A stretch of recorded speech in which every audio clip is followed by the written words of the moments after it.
পশ্চিমবঙ্গে আবার 100 দিনের কাজ চালু করতে হবে এমনটাই নির্দেশ।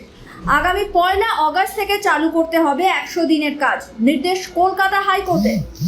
আদালত জানিয়েছে কেন্দ্র যে কোনো রকম শর্ত আরোপ করতে পারবে 100 দিনের কাজ শুরু করার জন্য, কিন্তু কোনোভাবে কাজ আটকে রাখা যাবে না।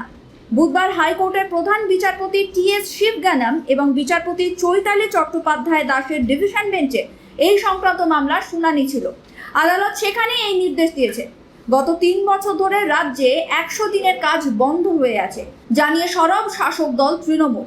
কিন্তু কেন্দ্রীয় সরকার এই প্রকল্পের জন্য প্রয়োজনীয় টাকা আটকে দিয়েছে। অভিযোগ আসছে, কেন্দ্রের দেওয়া 100 দিনের কাজের টাকা নিয়ে পশ্চিমবঙ্গে বিস্তর দুর্নীতি হয়েছে। প্রকৃত সুবিধাভোগীদের বঞ্চিত করা হচ্ছে। টাকা সঠিক ব্যাংক অ্যাকাউন্টে পাঠানোর পরিবর্তে অন্যদের ব্যাংক অ্যাকাউন্টে পাঠানো হয়েছে। কেন্দ্র এই যুক্তিতেই রাজ্যে 100 দিনের কাজের টাকা আটকে রেখেছিল। এতদিন হাইকোর্টে এই মামলা বিচারাধীন ছিল। আদালত জানিয়েছে, দুর্নীতি আটকাতে কেন্দ্র রাজ্য সরকারকে যে কোনো শর্ত দিতে পারবে, তবে আবার 100 দিনের কাজ শুরু করতে হবে। কোনোভাবেই প্রকল্পটিকে বন্ধ রাখা যাবে না। Bureau report, sky news Bangla.